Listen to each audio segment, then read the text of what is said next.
Dwi'n recordio'r pwt hwn ar ddydd Llun y 1af ar 20 o Orffennaf, a phrif bennawd y dydd yn Sbaen yw ymddiswyddiad Josep Antoni Duran i gyda. Duran oedd, tan heddiw, ysgrifennydd cyffredinol y glymblaid genedlaetholgar Gatalanaidd Convergencia Unió, neu gydgyfeiriad ac undod yn Gymraeg. Iddo sefyll lawr o'i rôl fel ysgrifennydd cyffredinol y glymblaid fodd bynnag, bydd yn parhau i gynrychioli Barcelona fel aelod yn Senedd Sbaen. Mae arweinydd y glymblaid ar tŵr mas, hefyd yn arweinydd ar Lywodraeth Ranbarthol Catalwnia ar y foment, ac mae'r papur newydd Catalanaidd El Periódico yn awgrymu'n gryf mae anghydfod rhwng Mas a Duran sydd wrth roedd yr ymddiswyddiad. Mae'r papur Sbaenaidd El País ar y llaw arall yn honni nad yw Duran wedi rhoi eglurhad dros ymddiswyddo, neu o leia, ddim un digonol. Mae ef ei hun yn honni ei fod yn ymddiswyddo mwyn rhoi cyfle i eraill yn y blaid gymeryd mwy o gyfrifoldeb ynddi, a'i fod ef ac arweinydd ei blaid bellach yn cytuno ar bopeth. Un peth nad ydynt bob amser wedi cytuno arno fodd bynnag, yw'r cwestiwn o annibyniaeth neu hunan benderfyniad i Catalwnia. O fewn clymblaid Convergencia Unió, mae Duran yn perthyn i Undeb Democrataidd Catalwnia a Mas yn perthyn i gydgyfeiriad Democrataidd Catalwnia. Tebygrwydd a chydweithrediad y ddwy blaid, bu anghydfod rhwng y ddau wleidydd dros sut yn union i eirio'r cwestiwn ynglŷn ag annibyniaeth i Catalwnia yn y referendwm ymgymhorol ar y mater sydd ar y gweill. Roedd Mas yn ffafrio gofyn os oedd yr etholwyr o blaid gwneud Catalwnia yn aelod gwladwriaethol newydd o'r Undeb Ewropeaidd, a Duran yn ffafrio gofyn yn syml os oedd yr etholwyr o blaid annibyniaeth. Efallai fod amnelo hyn ar ffaith y byddai Llywodraeth Ganolog Sbaen, yn enwedig o dan ei harweinyddiaeth adain dde bresennol, yn siŵr o wrthwynebu aelodaeth Catalwnia annibynnol yn yr Undeb Ewropeaidd.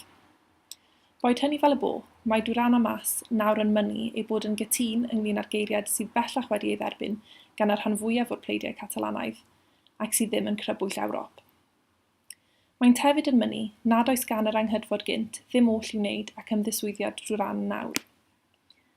Gyda referendwm rhwymol ynglŷn ag annibyniaeth ar y gweill yn yr Alban, gobeithio y bydd yr haf yn rhoi cyfle i'r glymblaid Catalanaidd roi safiad cadarnhaol at ei gilydd ar gyfer byth bynnag fo canlyniad y referendwm hwnnw.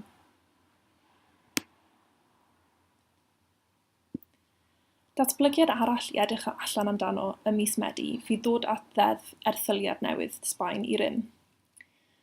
Mae gweinidog y gyfraith o wlad, Alberto Ruiz Gallardón, sydd yn perthyn i blaid adain dde y PP neu'r blaid boblogaidd, wedi cyhoeddi y bydd y ddeddf yn dod i rym cyn diwedd yr haf.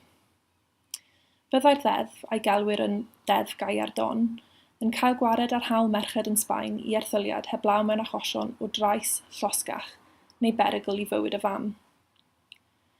Wedi bod drwy broses ymgynghorol, mae hawl i erthyliad mewn achos o anabledd ddifrifol ar y plentyn hefyd wedi ychwanegu ati.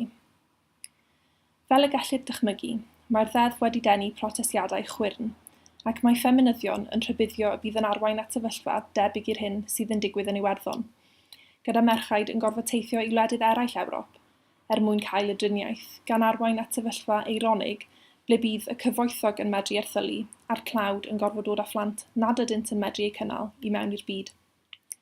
Fodd bynnag, nid yw'r ddeddf yn orwahanol i ddeddf Prydain, ac mae llawer llai llym na deddfa Iwerddon mewn gwirionedd. Enghraifft, mae'r hawl i erthyliad mewn achos o berygl i fywyd y fam yn cynnwys perygl i'w iechyd meddyliol. Prif bwrpas y ddeddf yw i newid erthyliad o fod yn driniaeth y gellir ei chael yn ôl y galw, i fod yn driniaeth na ellir ei chael heblaw mewn achos o angen, a bydd yn rhaid i ddau feddyg gytuno ei bod yn angenrheidiol cyn ei chael, sef y sefyllfa ym Mhrydain hefyd. Siawns fod hyn yn codi cwestiynau ynglŷn â hawliau merchaid a'n statws yn y wlad hon, os na'n hystyrir yn gymwys i benderfynu dros am ein hunain os oes angen erthyliad arnom. Falle fod hyn yn egluro pam nad ydi deddf Gallardón yn denu mwy o sylw yn ein cyfryngau ni.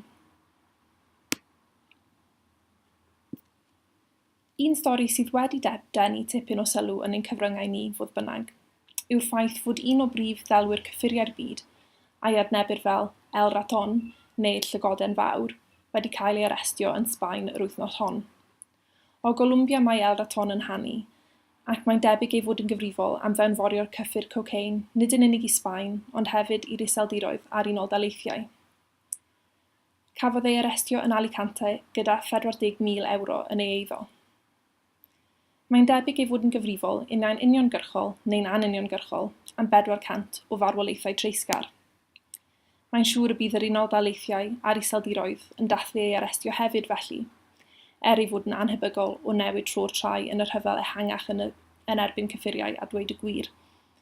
Mae cysylltiad Sbaen gydag America Ladin yn rhoi rôl allweddol i'r wlad yn y rhyfel hwnnw, ond mae'r trwch o gyhuddiadau o lygredd sydd wedi ei codi yn erbyn sefydliad gwleidyddol, brenhinol a heddlu'r wlad yn ddiweddar yn codi amheuon ynglŷn â effaith lonrwydd Sbaen yn chwarae'r rôl honno. Efallai fod arestio'r llygoden fawr yn fwy o fuddugoliaeth symbolaidd na dim felly.